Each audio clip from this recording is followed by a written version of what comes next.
नमस्कार मित्रांनो, मी डॉक्टर संतोष बिरादार आज पुन्हा एकदा आपल्या सर्वांसमोर एक नवीन टॉपिक घेऊन आलोय. How to maintain CIBIL score. आपण जर बघितलं, आपण कोणत्याही लोनसाठी बँकेत अप्लाय केल्याच्या नंतर सर्वप्रथम बँक काय करते, आपला क्रेडिट स्कोअर चेक करते.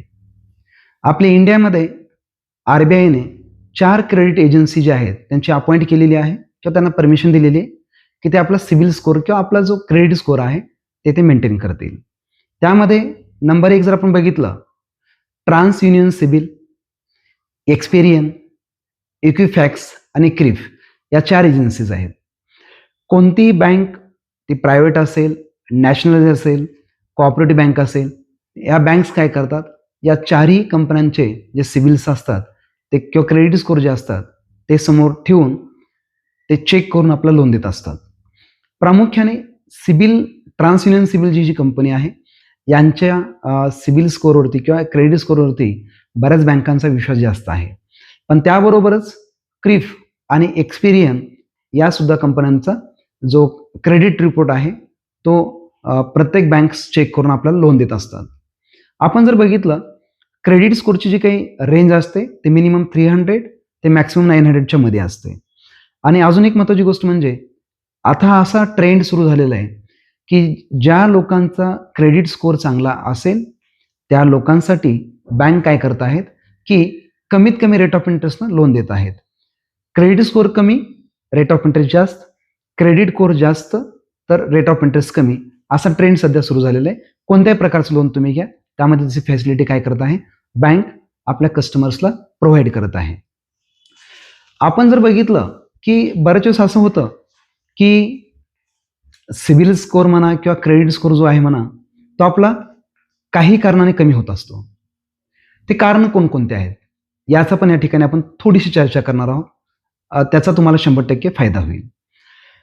बऱ्याच वेळेस आपण काय करतो की सिबिल स्कोअर जेव्हा लोन आपल्याला घ्यायचं असेल कोणत्याही प्रकारचं, अशा प्रसंगी आपण काय करतो, सिबिल स्कोअर म्हणा किंवा क्रेडिट स्कोअर आपला चेक करतो, इतर वेळेस आपण चेक करत नाही. मी असं म्हणेन की वर्षातनं किमान एकदा तरी आपण सिबिल स्कोअर चेक केला पाहिजे. त्यामुळे आपल्याला चुकून समजा काय झालं असेल की एखाद्या कारणामुळे जर आपला स्कोअर कमी होत असेल तर आपल्याला तो काय करता येईल, थोडं करेक्ट करता येईल आणि आपला सिबिल स्कोअर चांगला मेंटेन राहील. सिबिल स्कोअर प्रामुख्याने कमी होण्याची कारणं कोणती आहेत, त्यातलं हे पहिलं कारण असं आहे, क्रेडिट कार्ड. आपण क्रेडिट कार्ड घेतो, यूज करतो, पण वेळेवरती पेमेंट करत नाही, त्यामुळे स्कोअर कमी होतो. आपण क्रेडिट कार्ड यूज करतो, काही दिवसानंतर ते बंद करतो कस्टमर केअरला फोन करून, पण त्याची NOC घेत नाही, त्यामुळे पण सिबिल स्कोअर कमी होतो. आपण जर बघितलं तर क्रेडिट कार्ड क्लोज करून त्याची आपण NOC घेणं आवश्यक आहे. जर आपण NOC नाही घेतली तर त्या क्रेडिट कार्डवरती जे काही मिनिमम ॲन्युअल चार्जेस असतात ते चार्जेस आपले कंटिन्यू चालू राहतात. त्यावर आपल्याला कंपाऊंड इंटरेस्ट पे करावा लागतो आणि विनाकारण आपलं त्या ठिकाणी लॉस पण होतो आणि प्लस आपला स्कोअर कमी पण होतो. त्यानंतर आपण जर समजा शेतकरी कुटुंबाशी संबंधित असणार किंवा आपल्या काही जर शेती वगैरे असेल तर आपण गावाकडे काय करतो किंवा आपल्या शेतीवरती आपण ॲग्रिकल्चरल लोन घेतो. ॲग्रिकल्चरल लोनचं काय असतं, प्रत्येक वर्षी ते वेळेवरती रिन्यू करणं आवश्यक आहे. काही वेळेस आपण काय करतो की गव्हर्नमेंट काय करतं की ॲग्रिकल्चरल लोन जे आहे ना माफ करण्यासाठी प्रयत्न करतं किंवा ते माफ करून टाकतं आणि गव्हर्नमेंट लोन माफ करेल असं आपण डोक्यात ठेवतो आणि ते लोन वेळेवरती रिन्यू करत नाही. त्यामुळे काय होतं, मग त्या लोनची अमाऊंट ओव्हरड्यू होणं किंवा मग तुम्ही डिफॉल्टरमध्ये जाणं असं घडतं आणि त्या ठिकाणी आपला लॉस होतो आणि सिबिल स्कोअर खराब होतो. त्याच्यानंतर आपण जेव्हा आपलं एज्युकेशन चालू असतं तेव्हा आपण एज्युकेशन लोन घेतलेलं असतं. एज्युकेशन लोनचं सुद्धा वेळेवरती रिपेमेंट करणं आवश्यक आहे. आपण रिपेमेंट वेळेवर करत नाही, मग ते DPD मध्ये जातं, म्हणजे डिले पेमेंटमध्ये जातं. काही वेळेस आपण डिफॉल्टरमध्ये जातो, काही वेळेस आपलं जे अकाउंट असतं ते आपल्याला म्हणजे प्रसंगी रिटर्न ऑफ करावं लागतं किंवा सेटल करावं लागतं. आपण जर मल्टिपल लोन्स किंवा क्रेडिट कार्ड्स रिटर्न ऑफ केलं, सेटलमेंट केलं, त्याचा इम्पॅक्ट आपल्या सिबिलवरती होतो. आणि जर मल्टिपल टाइम्स जर आपण तसं करत राहिलो तर कोणती बँक आपल्यावरती विश्वास ठेवत नाही. त्यांना असं वाटतं हा कस्टमर लोन घेतो आणि लोनचं वेळेवर रिपेमेंट करत नाही, ही ह्या कस्टमरची हॅबिट आहे, याची सवय आहे, म्हणून ती बँक आपल्याला काय करते, लोन देत नाही. त्याचबरोबर अजून एक महत्त्वाची गोष्ट म्हणजे तुम्हाला या ठिकाणी मला आवर्जून सांगावीशी वाटते की जर सिबिल स्कोअर जर आपल्याला वाढवायचा असेल तर तुम्हाला त्या ठिकाणी काय करावं लागेल. तुम्ही काय वेळेस किंवा आपण काय करतो, भावनिक होऊन किंवा रिलेशन मेंटेन करण्यासाठी काही आपल्या मित्र किंवा नातेवाईकांना आपण गॅरंटर होतो. गॅरंटर होत असताना एक काळजी सगळ्यांनी घ्यायची. किंवा ज्या व्यक्तीला आपण गॅरंटर होतोय त्या व्यक्तीने काय केलं पाहिजे किंवा ती व्यक्ती अशी पाहिजे की तिने वेळेवरती त्या लोनचं रिपेमेंट केलं पाहिजे. आणि जर वेळेवरती रिपेमेंट केलं नाही, आपण त्या व्यक्तीला गॅरंटर होतो, ती व्यक्ती वेळेवर पेमेंट करत नाही किंवा रिपेमेंट करत नाही, त्याचा इम्पॅक्ट आपल्या सिबिलवर होतो. म्हणून गॅरंटर होत असताना सुद्धा काय करायचं, थोडंसं विचार करून आपण त्या ठिकाणी किंवा आपल्याला त्या ठिकाणी गॅरंटर राहणं आवश्यक आहे. भावनिक होऊन आपण गॅरंटर होऊ नये.